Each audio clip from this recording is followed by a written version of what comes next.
You must love this Scotty Scheffler Belichick talk, Professor. I'm sure it's Well, you do it every week. Like you were so far up Scotty Scheffler's ass. I did text you yesterday. That I thought you might want to tune in. We've talked about it a million times. I don't get it. We hate on all these guys. The new one, Myles Garrett. Ooh, he was speeding, and like people are freaking That's out. his hate ticket, though. Would you still have a license? Like, you know what the difference is? I would be in prison for 30 years if I drug a cop behind a car. And you guys not only don't mention that, not only forgive it, you suck up, Chike. And by the way, again, let's remind that this is a guy who chokes and cries at the Ryder Cup, and you people are, oh, Scotty Scheffler. Like every time he goes to play the Ryder Cup, goes out of his way to humiliate America while trying to kill cops. Oh my God, speeding! Yeah, that's the end of the world. But Scotty Scheffler runs over a freaking cop, and we're all like, "Oh, okay, no big deal. Scotty's a good dude." What about him and his son? Look, he holds up his son after every tournament. What a charming man! What a wonderful. I hope my kids grow up to be like him. Attempted cop murderers. Yeah, great guy. The time. Wake up with Defo, joined by Lubie. Welcome to the Defo Show.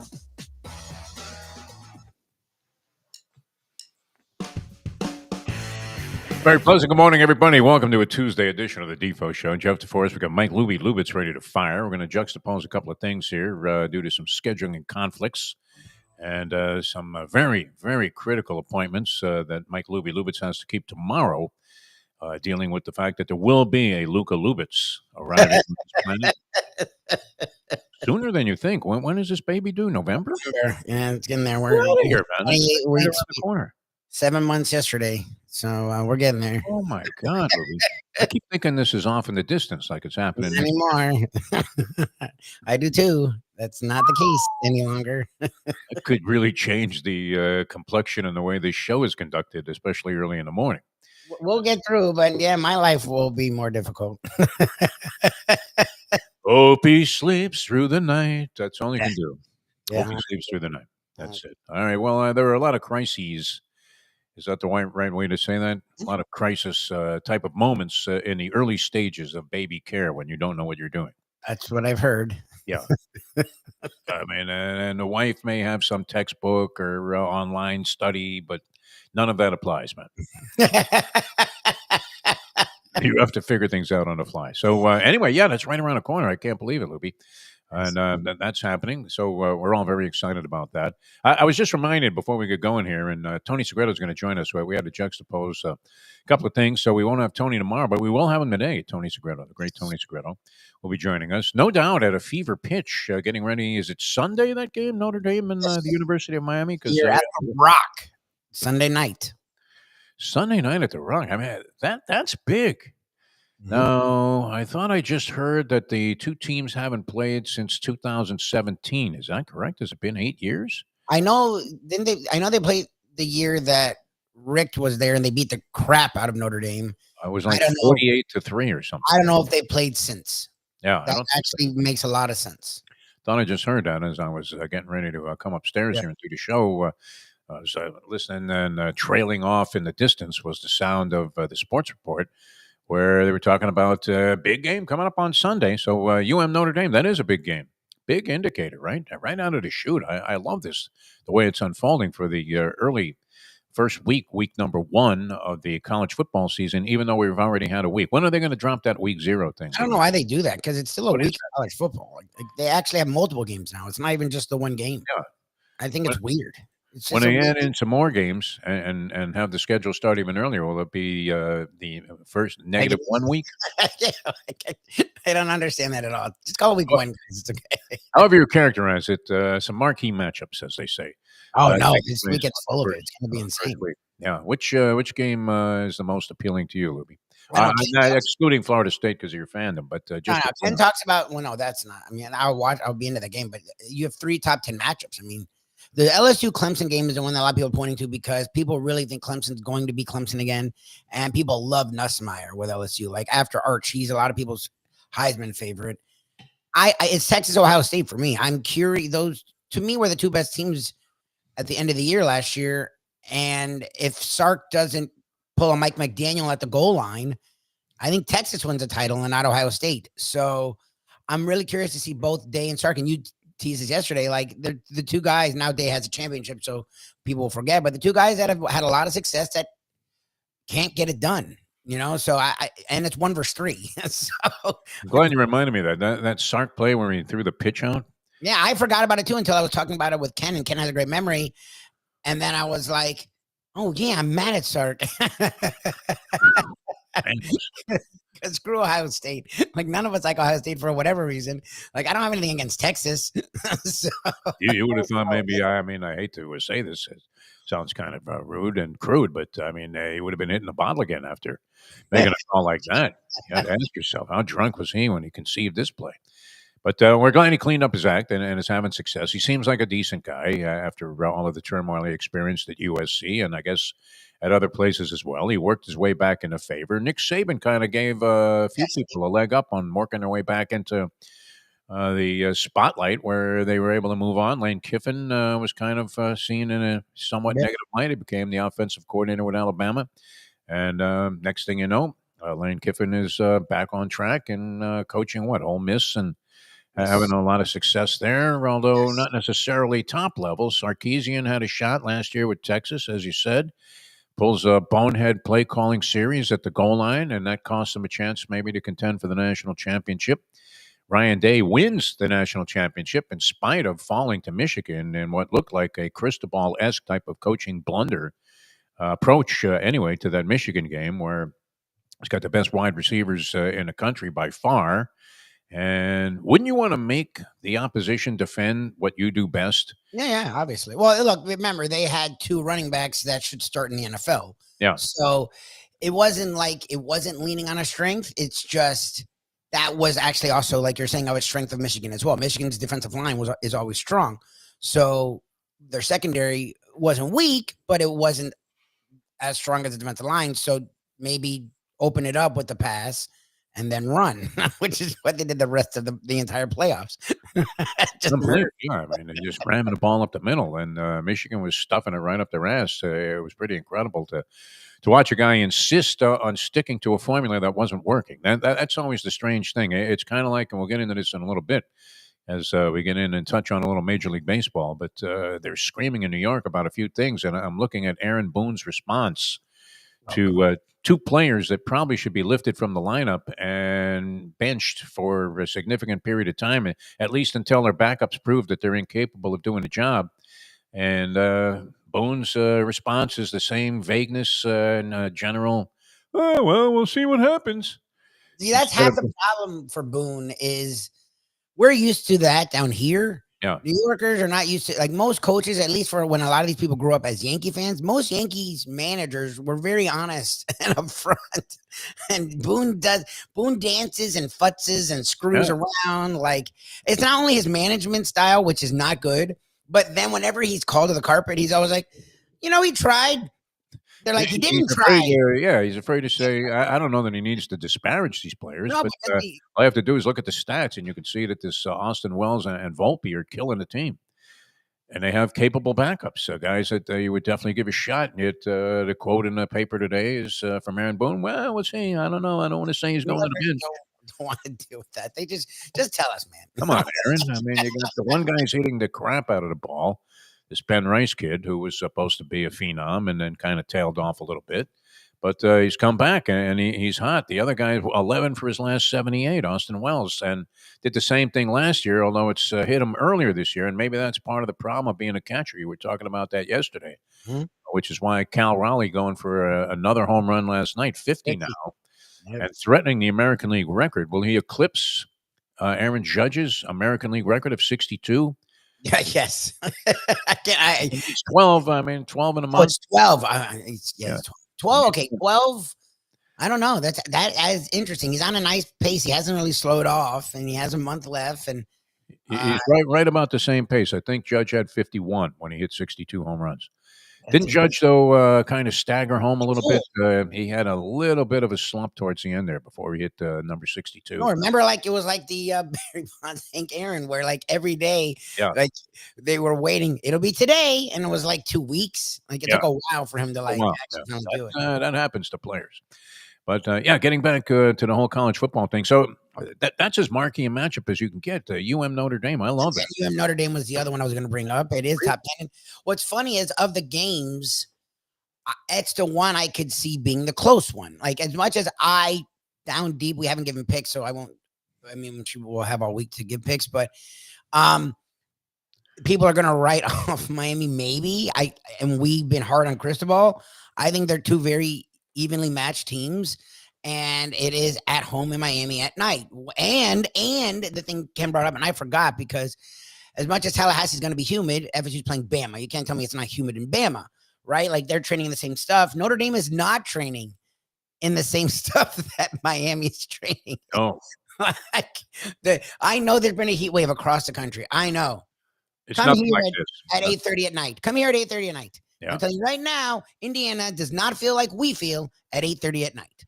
Come here at 7 in the morning. I walk my dog then. The sun's barely out. Indiana cannot feel like it feels here at 7 in the morning. So no doubt. There's something for that to be said. So, like, I think Texas Ohio State should be a good game, but I can also see Arch has experience. Sayin is a sophomore who's never played. I could see Texas maybe roughing them up, or vice versa. You know, like the LSU. Just a quick interjection here. How did Arch Manning? I mean, is he the epitome of a throwback guy? How did he end up staying at Texas when he knew he was going to be sitting behind Quinn Ewers for 2 years? How did he go there in the first place? And then how did he end up staying there? I mean, with NIL and the transfer portal, wouldn't this guy have been able to? I don't know. What are they paying him at Texas? Did they give him so much money that it was worth it for him to stay there? The antithesis of everything that you see in an athlete. And remember, and that used to be a big thing where the players didn't have the option to leave, and some guy would end up. I mean, look at you could use a basketball example. Swen Nader, when he was sitting behind Kareem, or what? He was sitting behind Walton at UCLA.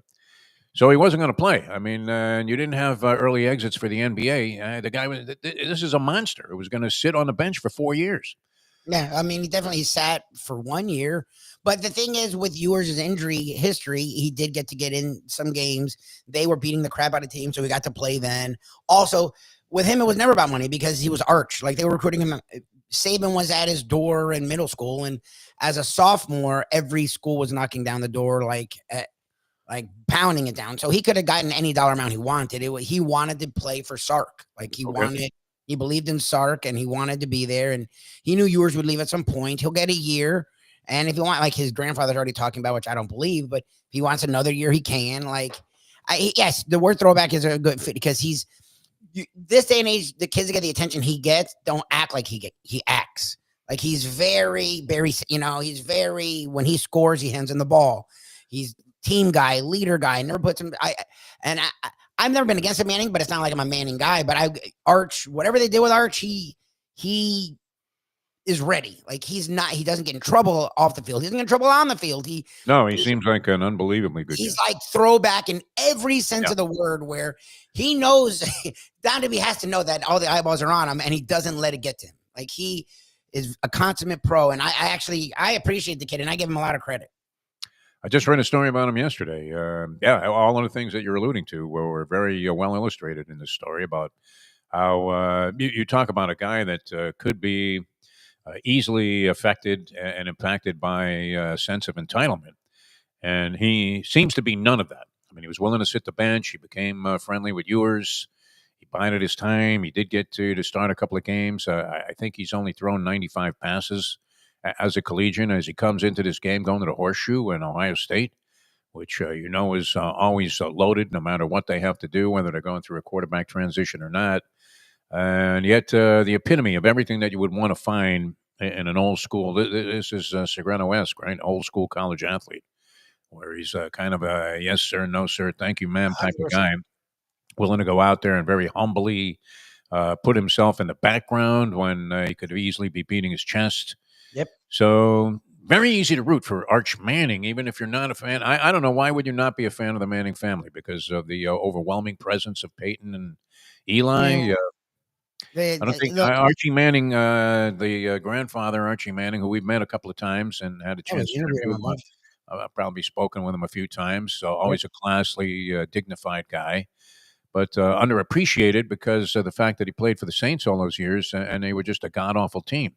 Yep. So I don't know that he got. I mean, people recognize that the guy was great, but it didn't really reflect. It's kind of like the old knock on Danny Boy, that he never won a championship. Does that make him a lousy quarterback? No. I mean, No. look at Archie Manning, Yep. the original. I get a kick out of Peyton and Eli Manning. So I like the way they comport themselves, and I like what they've done in the media. So I'm inclined to root for this guy. But after reading this story yesterday, it's kind of like Anthony Richardson, where I'm thinking, yeah, I would like to see this guy do well. And Ohio State is one of the teams on my list of teams I root for to lose every game. So it's hard to imagine. I'm a Texas fan for this one, Louie. Well, we'll see what happens. Notre Dame favored by 2.5 on the road, by the way, which is kind of Yes. interesting to me since the Hurricanes are supposed to be loaded. And I just heard an interview with Mario Cristobal, who's saying that Carson Beck looks great, that he's done everything in practice to make the team believe that this is going to be almost no drop off from Cam Ward's quarterbacking last year. So we shall see. 2.5-point dog. Would you be tempted, or is that 2.5 just accorded because of the Cristobal factor? And Marcus Freeman was often critiqued for his game day coaching until last year, but let's not forget he did lose to Northern Illinois. Yes. So, while Northern Illinois may be one of those teams that somehow manages to maintain some semblance of dignity in competing against the heavyweights, they certainly are a black mark on Marcus Freeman's resume, or they were at the time. So from that loss, it was hard to imagine they would go on and fight with, as I said, a certain amount of dignity for the national championship. I mean, competitive in that game. Freeman's coaching, did it improve with time, Lubie? What do you think? What do you make of Marcus Freeman as a game day coach? It's gotten better. I mean, Class guy, seems to say and do all the right things. and look, I mean, Georgia had no quarterback, and they took advantage of it. So that got them further along in the playoffs. The big discrepancy in this game, and it's why I thought Notre Dame was going to win, and win decently convincingly, until I realized that the CJ Carr kid's the one that they're starting. He's a redshirt freshman, and what should be a strong suit for Miami, and it wasn't last year, but the talent's still there. And I think they changed the DC, so you would think they would correct some issues because the defensive line is loaded. Putting a redshirt freshman at night on the road in Miami versus their defensive line should give Miami a hefty advantage. Like, there's no other place between the two teams. Like, Notre Dame's run game, Love is going to be one of the best running backs this season. He should be a first-round pick. Their running back, and Miami struggled mightily against the run. But again, Miami got a new DC. The talent wasn't the issue. It was the coaching, 100% the coaching. They just didn't know what they were doing, even though they were full of 4 and 5 stars. You would think they would have shored that up. So that defensive line should be able to hang with Love. A redshirt freshman versus that defensive line at night, on the road, in the sweltering heat. That, to me, where everything seems pretty even between these two teams, is the one glaring advantage for one of the teams. And it's why I really think I could have seen Notre Dame winning by a touchdown or two, because I just don't trust Cristobal. He has a clear advantage that he really doesn't deal with, right? Like, the one thing about Cristobal is he's supposedly an offensive guy, so hopefully he'll leave the defense alone. That's why I see this being a really tight game, because I think their defensive line should control the action. And Carson Beck, at least, has been through a thing or two. So shouldn't be turnover guy. He should be able to at least keep the offense on the field. So that's why where I would have leaned one way. Now it's more of a toss up to me, because I think they do have that advantage that makes up for a lot of Cristobal's stupidity. All right, so you're taking a 2.5 is what you're saying. All right, very good, Lubie. I probably would take Miami in the points being at home. I think you almost have to until you see whether or not the Cristobal factor, its ugly head. I was going to say this before we got going here, because I was reminded, it was great. The Polyman sent me a text, and he reminded me of one of my career highlights, which, you're sitting here thinking, hey, what the hell am I doing? We had a show many years ago called the Flagler Sports Forum. It was running It was running either on Sports Channel or one of the regional. That might have been Sunshine Network. And so I had guys show up at the Flagler Dog Track, now the Magic City Casino, and they would sit down. We taped like 3 of them at a time, and the people would come in and do like a half-hour interview show with me. So we were doing professional wrestling one day. We had a couple of local professional wrestlers, one of whom was, and I had never heard of this woman, but apparently she was a real sorcerer type named Luna Vachon. I don't ever tell you the story. Luna Vachon. Super famous. That's funny. Luna Vachon was a big deal. Yeah, and she had like some move that was her signature move, where like a vampire. I think she like bit people on the neck or whatever. I don't know. She had some bizarre thing, kind of like a Kevin Sullivan thing, where she was spewing out silly string and some green slime blind you, and the next thing you know, you were getting pinned and pummeled in the corner. So I don't know how this came about. I can't believe that I would ever assert in front of a professional wrestler that the game wasn't on the level, but that may have been what sparked this. And she literally flew out of the chair like a witch, flew out of the chair across from me. And with the wires and everything, I just ripped them out and attacked me as I was sitting in the chair. Oh, no. And to this day, as he reminded me of this, I don't know if that was an act or if that was real. It's both. It was both. They would keep the fakeness of wrestling to the end of you remember you interviewed what's his name one of your idols, and he got mad at you because I implied that wrestling wasn't on the level. You never want to do that in a wrestling interview. If you guys are ever in a situation where you're interviewing a wrestler professionally, a professional wrestler, and you are trying to conduct a reasonable interview, and you don't want the fans to think, the audience to think that you're not aware that maybe some of this is staged, don't bring it up. Do yourself a favor, especially with certain people. Certain people, I guess, can handle that question. Who was it? Roddy Piper and Andy Kaufman, where he put him in a pile driver and the guy was in a neck brace for the next 6 years. That was incredible. He looked like that boxing writer, Mike Katz, who had a neck brace on. And then all of a sudden, when he got in a dispute, I won't forget this, another career highlight. We were on one of the boxing radio rows for a Julio Cesar Chavez fight or something out in Las Vegas. And Bob Arum, it couldn't have been a Chavez fight, but Bob Arum was a promoter of whatever fight this was. And Katz was challenging Arum about the legitimacy of the opponent. And so Arum took exception with this, and they end up in a big shouting match, and they started to come to blows, and or were about to. I mean, Arum was like 80 years old at the time. I think he's like 95 now. And Mike Katz, who was this, he was a big guy, one of those guys with like sort of dandruff on his jacket all the time. I mean, kind of a schlepper for a guy that was writing for the New York Times. And why was the New York Times employing a boxing writer?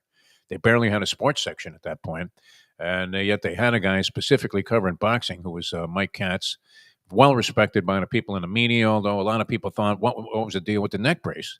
And sure enough, he gets in this big thing, this kind of altercation with Bob Arum, and the neck brace comes flying off. And he drops the cane, and I'm thinking, there goes this guy's case. Probably Cohn and Cohn were passing out, or whoever, maybe it was Morgan and Morgan passing out, thinking that, why would the guy take the neck brace off now? Just about to settle. Katz checked out a few years ago, and like I said, I never forgot that. But Luna Vachon attacking me, Polyman is right on top of it. That was definitely a definitive career highlight. That's amazing. I still remember her leaping out of the chair. I mean, you're doing a television show. You're not thinking, okay, I'm about to get attacked here. I mean, it was Jerry Springer-esque. It really was. And you didn't even set it up. That's what's great. Everyone probably assumed. I didn't even know who she was. I had like a bunch of wrestling fan. Yeah. So I could have seen you setting that up. You didn't even set it up. You just pissed her off. Who the hell is this woman? Kind of crazy. Let's touch on a few things before we bring Tony in here. I'm looking at a lot of stuff. All right, what do you want to talk first here, Lubie? We got NFL news. Okay. Remember signings. This stuck with me. What Brett Tessler said this a long time ago on our show. That nothing gets done in the National Football League until it's absolutely necessary. Yep. So what happens yesterday? The Bengals signed Trey Hendrickson. They got a 1-year deal done with him where they added like $14 million to his contract. So he's making $30 million on a 1-year deal, still becomes a free agent at the end of the season. Nice. So they're in the same boat, but at least they have a little bit of defensive. And they made it clear to him they're not re-signing him, is what that means. Is that right? Okay. I mean, McLaurin with the Commanders. Go ahead, Louis. What were we going to say? He'll be in his 30s. If you want, we're going to keep him. Wouldn't you do a long-term deal now? You're going to do a long-term deal at 31. Well, maybe they couldn't get the terms. They're thinking, okay, we got another year to work on this now. Yes, that's I'm sure what they've said to me. That means that if I'm Trey Hendrickson, couldn't they franchise tag the guy? I don't know. Yes, they could have. I don't understand that at all. So yeah, whatever. If he's happy, that's all they care about. Okay, they'll go for it this year, and we'll see. So they made him happy. They have one guy on defense that is reliable and Pro Bowl caliber. I don't know. They may have others, but I mean, they were just short of calling back Vontez Perfect. I think they were in that kind of mode of desperation. So we'll see, because everybody knows they're going to score points, and yet, I mean, it's like the old days. Mentioned Danny Boy with the Dolphins, where you're putting 40 on the board and you're losing 43-40. And so they don't want to do that. Commanders signed Terry McLaurin. Jason Cole kind of characterized this in a little bit of a different way. He says McLaurin is not really a definitive number one wide receiver. He's more like a high-level number two that borders on being a number one guy, but he does make some sensational catches. But the big numbers. Yeah, and the Commanders clearly would have, and their fans, expectations that would appear to be founded on reality because of the way they played last year, although you're saying that you think Daniels is going to regress this year. I just don't assume he's going to build on what he did last year. Like, rookie success doesn't guarantee sophomore success. It usually means the opposite. I always find this weird when a guy was a first-round pick and then he ends up being traded a few years later. Does this kind of summarize or characterize his career as being a borderline bust? Kenny Pickett, first-round pick in the past, goes for a sixth-round pick as they had to get rid of one of the we were talking about this yesterday with the four quarterbacks. You keep four quarterbacks. And I would say no to that, right? I mean, you're debating whether you want to have three quarterbacks on the roster. We were talking about Tommy DeVito. And so they trade Kenny Pickett and solve that problem and keep Shedeur Sanders in the quarterback room. Joe Mixon for Houston, a big factor in their offense. You said C.J. Stroud. Used him as an example of a guy that was red hot his rookie season, dropped off his second year a little bit, wasn't nearly as effective. Mixon, a big part of their offense, out 4 games to start the year, maybe more. And then I'm looking at the Finns' cuts that they've made so far, and I didn't know either of these guys were on the roster. Mike Hilton, a cornerback that they just signed in July, already cut. He was listed as a starter. So maybe that speaks to their lack of ability at the defensive back position, but they cut a guy who was at least a little bit of a veteran. And who is Ryan Stonehouse? When was he the punter for the Miami Dolphins, or was he just trying out? He was a trying out guy. I never heard of him. All right, so that was that. All right, we have to get to Tony. We'll discuss some of these things with Tony. Action at the U.S. Open yesterday. Madison Keys out. Right there in the first round. Madison Keys, 89 unforced errors in a 3-set match. 89. What the That's insane, isn't it? This was the Australian Open champion, and everybody was very happy for her. She seems like a delightful young lady, sort of a veteran American, and I guess with hopes of maybe going deep into the tournament, but not going any further. Lost to a Mexican girl. There are a lot of countries that are being represented for sort of the first time. I don't know that this is the first time a Mexican player has been in the U.S. Open, but there haven't been. Can you think of any famous women's tennis players from Mexico? I can't. Renata Zarazua deserves some credit for hanging in there. She was down a set and trailing 3-love in the second set. So that could have been just down 1 break, but she bounces back, wins the second set, wins the third set, and Madison Keys exits stage left there in the U.S. Open. A couple of, you would think that, does Venus retire? She actually didn't look terrible. This wasn't one of those Venus Williams typical performances where she gets bageled in the first set, wins the game in the second set, and then waves to the crowd. She actually won the second set against Muhova, who's a really good player, ranked, I would think, in the top 20. And she takes the second set and was whacking the ball, Lubie. I mean, hitting 90-mile-an-hour forehands. But couldn't sustain it, ends up losing in 3 sets. Was that it? Is that the last time we see Venus? U.S. I thought she had retired already. She didn't retire? I guess not. I mean, she got a wild card entry into the tournament, and the crowd really loved her. And she fought like a very dogged match. It wasn't easy for Muova, who you figured would roll over this woman. And she makes an exit. Also, I don't know if you remember this player, Petra Kvitova. She was a two-time Slam winner. I think she won Wimbledon twice, and was always sort of a factor in these slams. And she announced her retirement after losing in the first round. Today, you got Yannick Sinner going out for his first round match. He is a minus 10,000 favorite. Oh, You have to bet 10 grand to win 100 if you That want can to bet. only Yannick look. Sinner. He's not going to lose, but that can only end bad. He pulls a hamstring or falls and rolls an ankle, has to withdraw. Things happen. I just Would said you that. put 10 grand up to win 100 based on anything even close? I mean, the odds of him losing, obviously, based on the fact that you got to lay out 10 grand. 10 grand to win 100, Lubie. Yeah, that's them. I mean, he's not. Look, he'll win. I get it. He'll probably win the whole tournament fine, or he'll face Alcaraz again. But again, we've seen in any sport upsets happen, and in tennis things happen, especially injuries and this and that. And I don't know how they categorize that with a bet. So yeah, no, that's insane. That's just 10 grand to win 100. Why would you even put up a price? risk reward stupid. Like, look at another match. Like, there's a lot of matches going on. I mean, it's like one of those things where I remember way back when the Venetian first opened. I was dealing with a casino host. It was a little bit different then, where now, I mean, you could just have a player's card and they'll comp you just about anything. But and the guy says, "Hey, look, could you do me a favor? Make it look like you're a big time gambler. Why don't you and your buddy wire like 20 grand and put it in the cage so it looks like you're players, and I can copy these rooms at the brand new Venetian." So fortunately, at the time, we had the 20 grand, and I'm thinking, all right, we're not going to spend it. So yeah, I'll do it. What the hell? Make it look good. And so we did that. And we never really tapped into it. I think we might have touched after getting hammered with the original bankroll we had, maybe each withdrew a few $100 just to make it look good. But yeah, it's kind of crazy that you would have to just make it appearances that you were actually doing something. But I mean, who in their right mind would ever throw 10 grand down on somebody to win $100? That's the thing. Okay, yes, I figure if he gets hurt, they get rid of it. But we've seen guys get hurt, but try to finish, especially number ones. And if you're not yourself, that's when upsets happen. I mean, I don't know. It's a bet like that. I don't know how you just. I just don't. Sinner just had to withdraw after 5 games of looking absolutely anemic against Alcaraz, who the big buzz yesterday, literally buzz, was about Alcaraz's haircut. Did you catch this? Sarni literally just asked. I haven't seen it. I'll look for it. He kind of shaved his head down, but it's not a complete head shave where you just have like the outline of hair. It looked like, at first I thought it was a story about Donald Trump sending more people to Seacot prison there in El Salvador. It was the same haircut all of the prisoners had there. Jeez.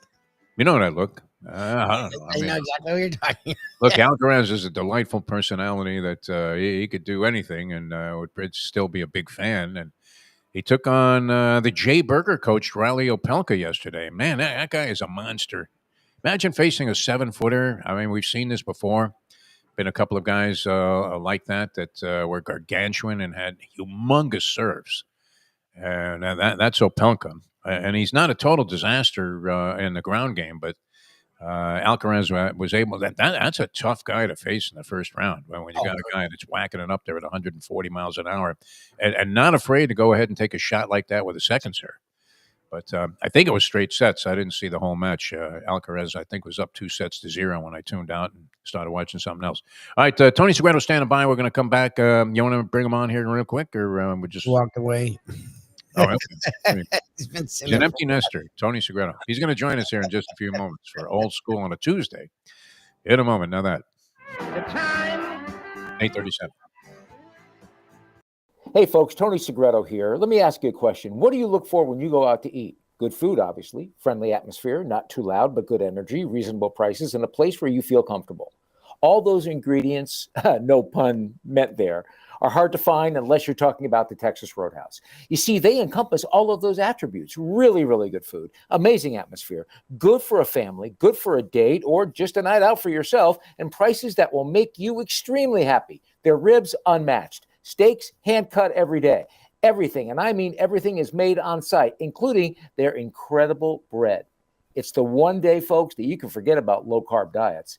Trust me when I tell you, Texas Roadhouse, your restaurant, your destination when you say, where should we go and eat tonight? From the newly renovated sports bar to the beautiful bayside views captured at the Tiki Bar, Jimmy Johnson's Big Chill has it all. Located at mile marker 104, the Big Chill also offers waterfront dining while experiencing breathtaking sunset views of the Florida Keys. It's simply the hottest spot in the Keys to cool off. That's Jimmy Johnson's Big Chill at mile marker 104 in Key Largo. For more information, call today at 305-453-9066. Recently realized it's not just What we gonna do right here is go back, way back into time. We are now kicking it old school with the one and only Tony Segreto. Brought to you by Texas Roadhouse. All right, welcome back to the show. Jump to points. We got Michael Lubie. Going to bring on Tony Segreto to the resurface. There he is. What's happening, Tony? How are you? I'm fine. How are you guys? morning, sir. Well, very excited here about a lot of things. Yeah, and you're looking good as always. Lubie, how are you? I am doing well. How are you doing up there? You're wearing a freaking sweater, so I'm about to kick you off. Yeah, stop it already. Do we even have the AC on in that house? No. Is there air conditioning? I have AC. Probably if it's the middle of the summer and the temperatures are that, why would you ever have AC? 48 degrees. Yeah, you don't need AC. 48. Get out of here with this. That's a little cool. Sweating right now. Like sweating. 48 degrees. It's 48 degrees outside there now, right now, as we speak. Oh, crap, Tony. It's August. Like, I don't understand. Nice, man. All right. I just thought of this because we had the ad run for Jimmy Johnson's Big Chill. Would you be happier if Jimmy Johnson was bringing this Miami team in against Notre Dame? And I'll never forget, I loved it when Jimmy ran up the score there. And Ara Parsegian, I don't know if you were in the press box at the time. I guess it would have been in another booth if you were. But remember when Ara Parsegian was screaming with Brent Musburger? Musburger must have had the over in the game, and it was like 55-3. And I'm not sure what the total was, but if it was a clip, the Hurricanes ran it up and ran it. Jimmy couldn't get enough points on the board. Great. He couldn't get 55 wasn't enough. He was mad that the game ended because he was just poured on. He was throwing bombs, with 4 minutes to go in the game, up 40. It was great stuff. And Parsegian was going nuts. But would you feel more comfortable if Jimmy was coaching this team as opposed to your man Mario Cristobal? Oh yeah. Yeah. I mean, yeah. Oh yeah. It's not a question in my mind. Yeah. Preparation was never an issue for me. People were never like, well, they didn't look prepared. What are you doing, Jimmy? That was never Jimmy Johnson. Jesus, Jimmy, did they practice this week? I mean, what the hell? Jimmy, I got to say this about Jimmy. He had the right attitude. I wish every coach would be like him. He would go in it, whatever it was, 6 o'clock, 7 o'clock. He'd work until 6 and then go home or go out or whatever. But he always kept it in check as to he wasn't going to sleep at the office. Yeah. Like some coaches do. He had it all in perspective. That's one thing about Jim. I could go on and on about him. But I mean, he was a great guy. He's a great guy, and misunderstood. And he brought Miami championships, and he'll be remembered for the great things he did, and that's it. I remember it was a rocky start. He was an unknown commodity, Sam Jankovic. I still remember this covering the story, and I'm sure you do too, Tony. Where all right, you just had Howard, and look, a legendary guy, and out of nowhere he wins the national championship, and now Howard decides. I'm sure you were at this press conference. It was in Coconut Grove at some business office when Woody Weiser introduced Howard Schnellenberger as the new coach of the never-to-exist Miami entry into the USFL. Oh my God! Yes. I don't remember the name of the team, but I remember attending this press conference, and it wasn't some huge affair. But and Howard was announcing his departure from the University of Miami, and then Jankovic was on this international, coaching search, and he announced that he had come up with Jimmy Johnson, and everybody is like, "Who the f is that? Who is it? Yeah. Who is it?" Yeah. Now he had His, go ahead. his wife used to, at the time, his wife would get a week's worth of food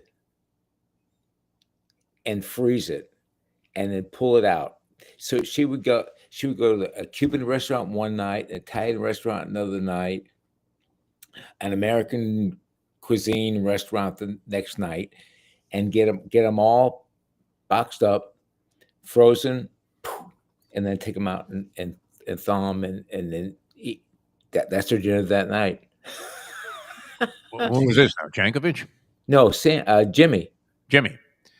Okay, because we didn't know much about Jimmy. What's odd is we probably should have known more about Jimmy because he was at Oklahoma State. But the Hurricanes, because they'd won this national championship, all of a sudden got a little pompous about their stature. And I remember many shows where people were calling in saying, "Who the hell is this guy?" Yeah. And then he didn't have a great year that first year. I mean, didn't he go like 8-5 or something like that? 8-5. Was it 8-5? Yeah. Yeah, because it wasn't the kind of performance that you were anticipating coming out of that championship season, and then we came to realize that this guy really. I mean, you talk about laying another like a secondary foundation for a program. Look, what Jimmy did there, and even when you look at his work with the Dolphins, which was widely criticized.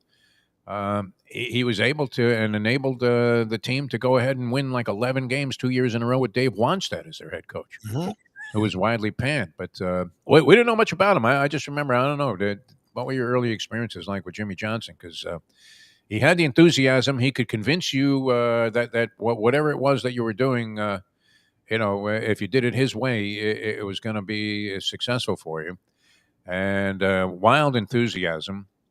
And it really kind of changed the approach a little bit. And at the same time, he won the one national championship. It looked like that might elude him. But I just remember it was a very lackluster reception that he got when he became. We asked him about it. Remember, Lubie? When we were interviewing him, and he readily talked about the fact that people weren't necessarily on board with the idea that he was going to be the right replacement for Schnellenberger. Oh, yeah. There was question after question after question after question, and they doubted. I remember Bill Trout. Remember Bill Trout? He was defensive line coach. He played for the Hurricanes. He threw his keys one time at the desk Jimmy was sitting on and said, "I quit." Didn't want any part of Jimmy. Nope. Yeah. Oh, wow. And he brought his own crew in, many of whom were with him at Oklahoma State. Yep. And Butch Davis, Butch Davis went on. And then went with him to the Cowboys and won Super Bowls. Well, you know what? Dennis kind of got the same reception, and he ended up winning 2 championships with the Hurricanes. But people didn't realize everybody was sort of thrown off by this whole one-back set concept that he had, and weren't on board right away with Dennis Erickson either. I guess Butch was probably the most accepted of the incoming coaches in that run. And then he, even though he did some great things, he never won a title. We'll see what happens now. But, in those days, there were this great days. And you hate to sound like an old fart here. Oh, we are old farts, Tony. How can we sound like anything else? But you can't. You have to reflect on the way they played the game and the way they hustled out, and they're just that scheme of players was just the best. Just as far as it goes, just the best. What a run, huh? Oh, what a run. Yeah. And it lasted all the way to Larry Coker. And somehow won, what? Didn't he win 2 titles himself, Coker? I mean, what was it? Dennis had 2. I'm adding in a championship here. Yeah. I'm pretty sure Dennis had 2. Did Dennis Coker win 2 or 1? Oh, he won one. Dennis Jimmy won 1. Schneider Howard won one. Butch never got the championship, although And that's put Miami on the map. I mean, that just put Miami on the map. That they could this game coming up against Notre Dame. will you be there, Tony? I mean, you have to be there. Which I don't even want to bring this up now because you're rolling, but this Florida tickets, I was looking online. Oh, Jesus. No, really, they're going for like upper deck tickets are like $300 for a second. Yeah, it's a Gator Cane game, and the Gators Canes never play. Tony, help, please. I'm still. If I get some face value, I'll be thrilled. I'm still trying to get your Gator tickets. That's what I need. I mean, that's what he's looking for. I mean, I looked online because I hadn't heard from you. I don't mean to be a pain in the ass about this because I know how tough it is with And look, I've been bugged for tickets. Everybody thinks that you can get them and it's easy, but in this case, wow, I can't believe the second market value for this Florida game. Now, maybe will that diminish? Do you think if they lose there's Notre time. Dame? There's time, right? They don't play till the 20th. They play the 20th. Yeah, right? September 20th. So yeah, but I just realized that's like a month away, not even. Yes. Yeah, but South Florida fan, like. Well, I mean, if they lose the game or two, people will be giving them away. People right? will forget that they're playing. That first, all kidding aside, I have to root for them to lose, Tony. That first weekend of games. Yeah. Oh, it's amazing. Alabama, LSU. I mean, Alabama, FSU, State, LSU, Clemson. You got North Carolina debuting Bill Belichick. Notre Dame. Monday night, you got Notre Dame, Miami. Are you rooting for Belichick to succeed or fail? I'm rooting for him to succeed. Okay. Oh, you're too nice. I hope it's an utter disaster. I can't wait for him to be so out of his element. I love it. It makes me so happy. I kind of like Belichick more than other people do. Yeah, you too. Why do you say that, Lubie? Are you serious? I'm a Dolphin fan. I hate Bill Belichick. And he's such a pompous jackass. I love this whole thing that he's going to go to college. And I can't wait for it to film. Have you seen him since he took over North Carolina? No. He's become human. He's become a human being. I can't. Maybe I don't know. I think he's largely misunderstood. Because if you do talk to Jimmy Johnson, Belichick's one of his good friends, and they're best. He will say that Belichick is actually a riot to be with personally. Well, I've never been with him personally, so I don't. They've been on Jimmy's boat together. They've been on Jimmy's boat together, and all day. And he says he is an absolute riot. No, everybody, and I don't insist that, but that was said by players that played for him with the Patriots that. He was a different sort, that he just put this persona on for the media because he didn't feel like talking to anybody or answering questions. And what's the easiest way is just to deflect everything with, much like Shaq did throughout his career. I mean, look at Shaq now. He's selling everything and always had this gregarious, outgoing personality in public. But at the same time, if you went into the locker room and interviewed him after a Laker game or even with one-word answers, he would deliberately mumble so that nobody would want to talk to him. Which, I think that was a Belichick trait also. That he just pulled like not even a Parcells. At least Parcells was screaming at guys. But Belichick would just say nothing. And it got to the point where nobody really wanted to talk to him.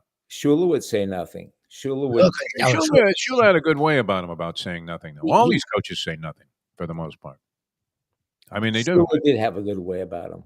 Yeah, I mean, he was. You could tell Shula was more of a gentleman about it than Belichick ever was. Now, what would be your number one theme that you're going to track Tony Segreto during the Belichick? I would have to think would be one of them. Although because North Carolina doesn't have lofty expectations, Lubie, you would think this is a secondary story that people go, okay, so how's Belichick doing? But I don't know that there's any great pressure on him. He's not going to be contending for a championship or anything, at least according to most.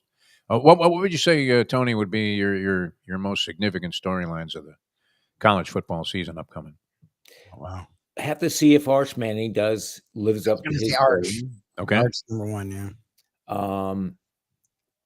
How you got to see how CJ Carr does, the quarterback from Notre Dame.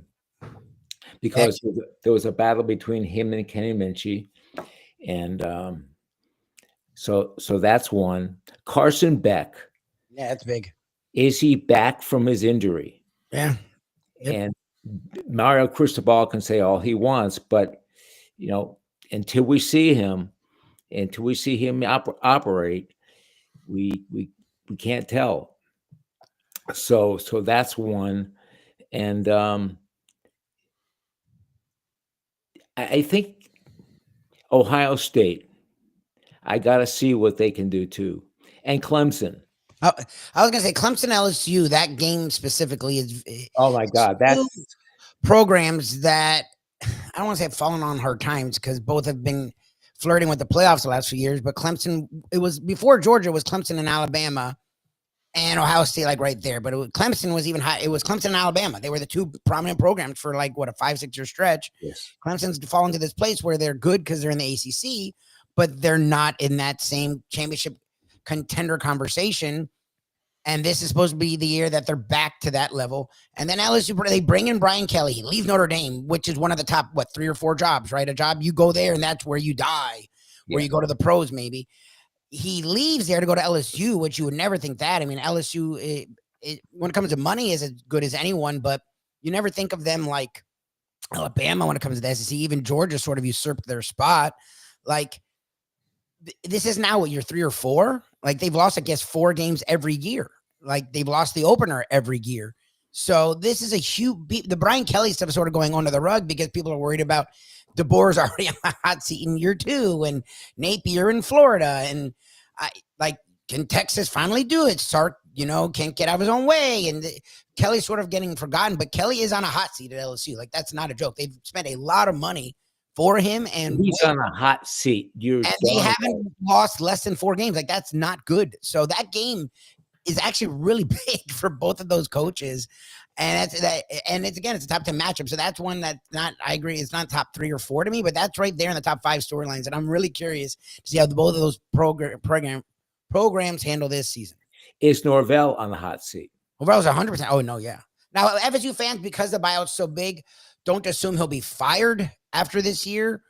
I think he can. They gave everyone extensions after the 13-0 season. They then fired them. So, that means there's buyouts that are expensive. They then brought in really coveted coaches that were in the positions they're in now. So to have them do lateral moves, you have to pay guys a lot of money for a lateral move. So they did that. He got a huge deal. And they won 2 games last year. Like, that's an amount that gets you fired in whatever the job is, whatever your success level is. So, like, he's on to me, if they don't win 8 games, he should be fired. A lot of FSU fans say if he wins 7 or more, he won't be fired. So is Cristobal on the hot seat? No. They pay way they'll keep him no matter what. Cristobal has kind of Trumpian Teflon protection because they invested all this money in a coach, and that was always the big story that UM didn't pay assistants the kind of money that they could make elsewhere. I was just asking a question. I agree. No. In our world, we question him, but like, I agree with you. Like Defo said, what they paid him and his assistants, they've never done before, so they're not firing him after that. And I doubt that he'll have a losing record. So it's not like he's going to win 2 games like Norvell. I like Norvell, actually, quite a bit. I do too. I like Norvell. Seems like a decent guy, kind of guy that you can root for. And what he did 2 years ago was remarkable. A real screw job there by the College Football Playoff Committee. What will be the big controversies, Tony? Anything that pops up? How many teams are in the playoff now? 20, 30? It's still 12. What did they expand to? I think they'll get up to 14 or 16, but right now it's still 12. What was it, 12, right? It's still 12. What they did shift was you don't automatically get a bye for winning the conference, because we saw like Boise State get a bye and then get skull-bleed the next week. Which many gamblers are, and I've talked to some people, and I just read an article about it by this handicapper in a Post, Mike Calabrese, Bet Smart, and he says South Florida is a very live dog. Oh yeah, that game. That's the thing. It's Thursday night too. That game's interesting. I didn't realize that Boise State. Did you know this, Tony Segreto? I would have never guessed this. If you asked me who's the 3rd most winning team in college football. Oh yeah, Boise State. 2003. Oh yeah, since 2003. Since 2003, Boise State has only trailed Ohio State and Alabama in terms of number of games won. pretty amazing. And yet, a lot of people like South Florida. They like their coach, and we did see South Florida put on a pretty good display first half against Miami last year when Yep. it should have been badly outclassed. And that once again lended itself to the conversation about the Cristobal factor and how real it is that you can come in and just get wiped off the face of the earth in the first half of games. How is Cristobal going to screw up a game? that's I don't know. I mean, is there an over-under on that? Losses and mistakes. Over-under on that, Defo? Probably. I don't know. I mean, look, everybody talks about it now. It's not like it's just unique to us.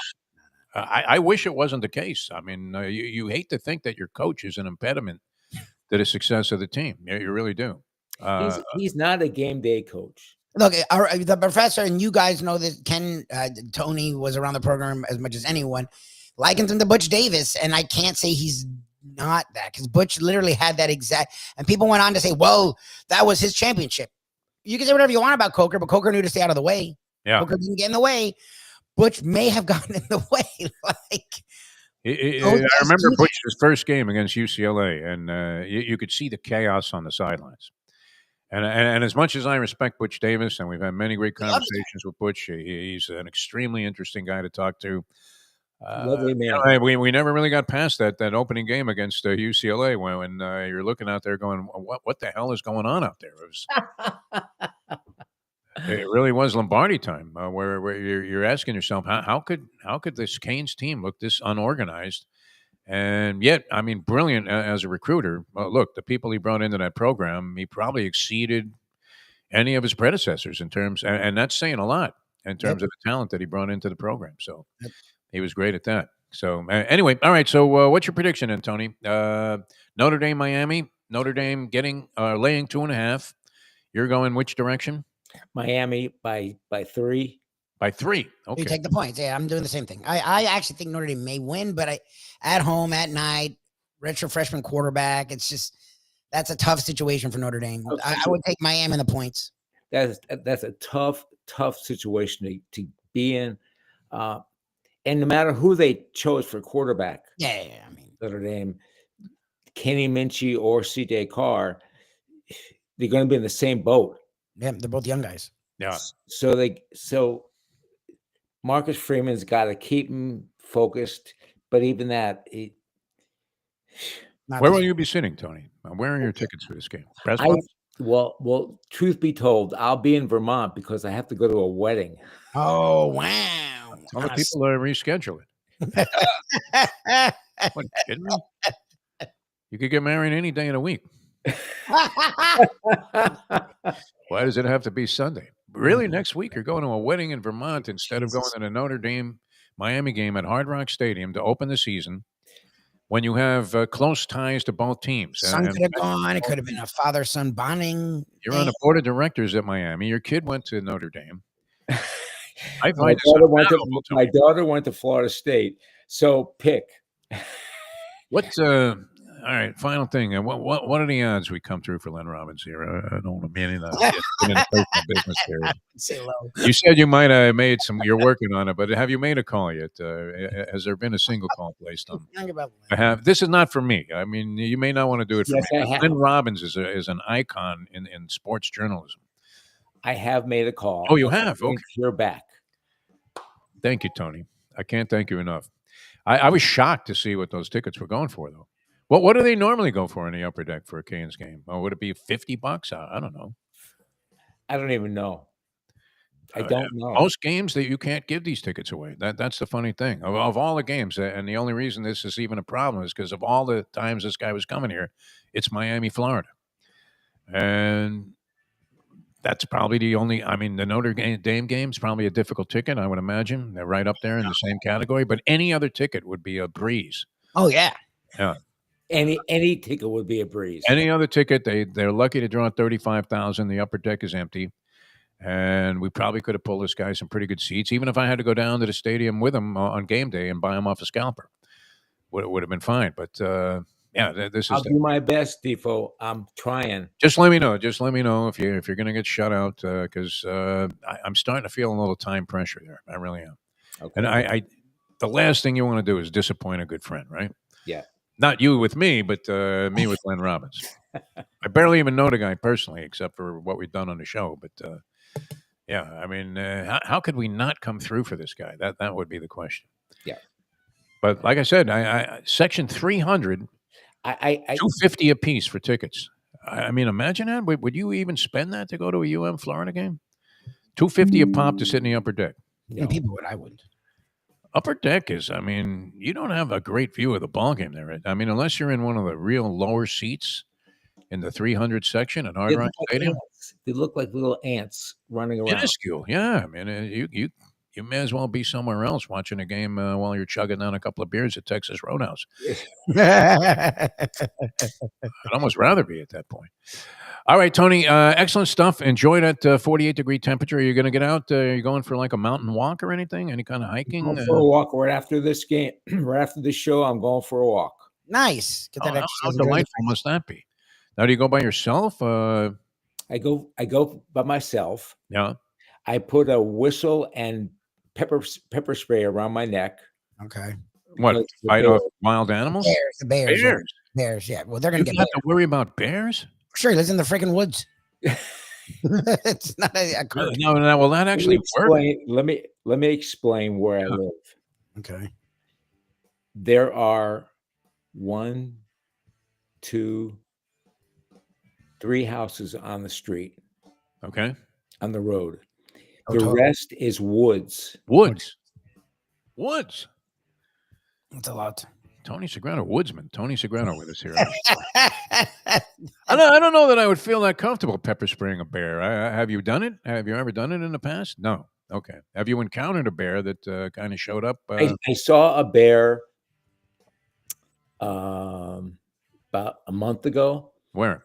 I was walking, and I saw this car stop, and they were looking.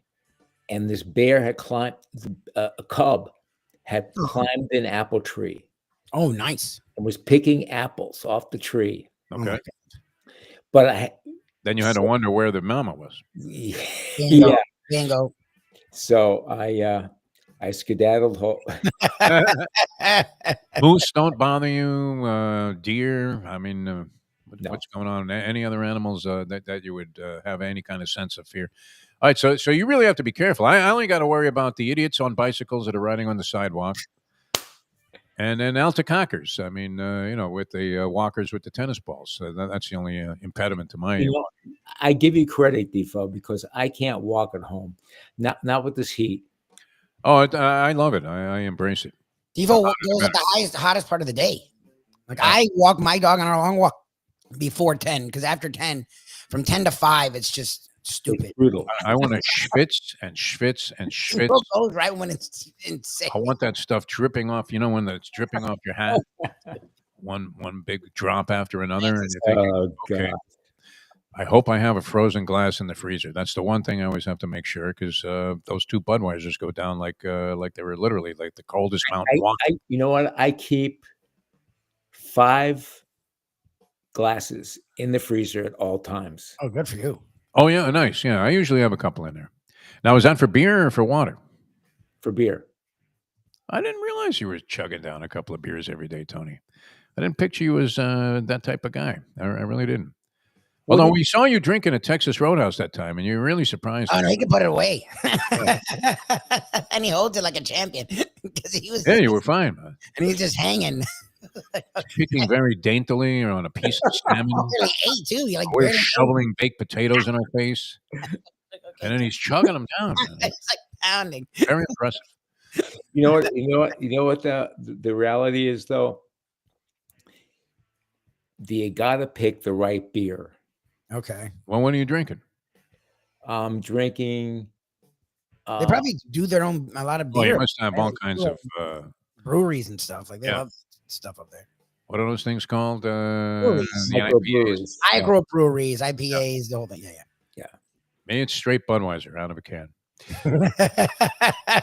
We love you, Tony. Most refreshing beer you can ever drink after a workout. All right, Tony, you're a great American. If you can make a couple of calls, Tony. Robin just forgot. I'm hoping you can make a Glenn Robbins. Think Len Robbins. Great guy. Lubie's going to Sarnia wants him on the show again. We love this guy, but I'm afraid to call him now. I'm not. All right. Bye, Tony. We'll talk to you next week. All right, we'll see you later. Tony Segreto, ladies and gentlemen. What do you think, Lubie? No shot, right? He's gonna try. I don't know. I mean, it would just be if he can get him at face. That would be the thing. Face value. That's all I'm asking. I mean, look, Face value upper deck won't be bad. You're on the board of directors of the University of Miami. He usually can get face. Tony Segreto. Yeah. If he can get face, that's big. Because again, Len or you, whoever. He knows the athletic director. He interviews these guys for the Orange Committee. He's on I don't know if he's on the board of directors. He's on some board with them, and he is a mouthpiece for UM. Yes. Oh, when Segreto calls, don't they take face? Yes, they do. He usually can get them at face. Face. I can't promise free. I mean, there's a big. No, free. I mean, I think is off the table. Yeah. And face is too high, and I just passed that cost along to Len. All right. Yeah, these are the tickets he wanted. You're trying to be the go. Actually, as you can see, to pull off getting tickets at face value would be quite an accomplishment. Yes. Oh, 100%. Yeah. So those are going to be hot tickets. Notre Dame has a national fan base. Down here, there are Notre Dame fans, and they don't get to go because, again, to go to South Bend, I'm sure their games are always sold out. It feels like a Packers kind of experience. So it's probably easier for them to get tickets here. Again, like a lot of Canadian fans when it comes to their teams playing the Panthers, like and Yankees, Sox, same kind of thing. Like easier to get a ticket here than there. So whatever the price we think is high, it's probably a lot less than going to touchdown Jesus and watching a Notre Dame game. Yeah. All right, good luck to us. So you have the same thing. All right, we thank Tony Segreto for being with us. Lubie, always a pleasure. Tomorrow we'll be with you bright and early, but we're going to have a little bit of an abridged edition of the program. So get with us early. We'll be with you from like 8 till 8:30 tomorrow. Yes, sir. And then hopefully Luca Panici Lubitz is developing. I can't believe it's September, October. Holy crap. What's the date in November? We're less than 3 months now. Woo! Oh, my God. Your life will change forever. Hopefully for the better. All right. Thanks, everybody, for tuning in. I appreciate the comments on the chat line there. Always a pleasure. And we'll see you next time as we leave you now that. The time. 9:10. Let's go to eat a damn snack. Look what they done to my show.